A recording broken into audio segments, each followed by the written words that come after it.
Expanding Medicare would solve some problems, create new ones. A Medicare buy-in could provide an exception to the regular rules, and allow Medicare to include its usual gaps in coverage. But that would undermine the idea of the Obamacare marketplaces, where insurance plans are expected to compete on equal footing. A Medicare buy-in might include additional financial protections not offered to older Americans, but that would mean younger people would get a better version of Medicare than older ones. The one big advantage Medicare has over commercial insurance, however, is its broad network of doctors and hospitals.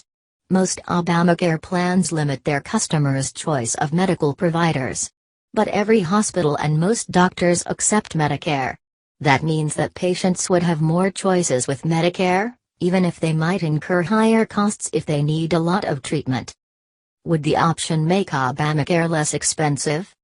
When Obamacare was being debated in Congress, many Democrats believed that new insurance markets should include a public option, a government insurance plan that would compete alongside private offerings.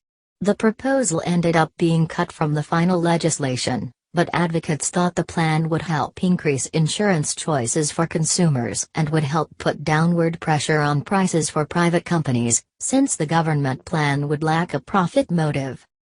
Advocates continue to make these arguments. Mrs. Clinton raised the Medicare for More idea when she was asked about strategies to drive down the cost of insurance for small business. The implication was that a public option might be more affordable than the current private options. It's really hard to know just what Medicare for More might cost compared with the private plans now on the market.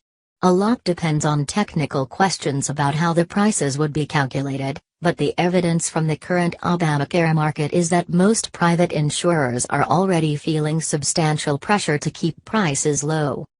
Obamacare customers seem to be choosing the cheapest available plan each year, and a large number have been willing to switch plans each year to get a better deal, so plans need to be competitively priced to get customers. Many insurers appear to have priced their products so competitively that they lost money on them in the marketplace's first few years. Several have gone out of business or are bowing out of the markets because of losses. If the Medicare for More plan cost more than a typical marketplace plan, it probably wouldn't impose much new pricing discipline. If it cost less, it might drive more insurers out of the markets.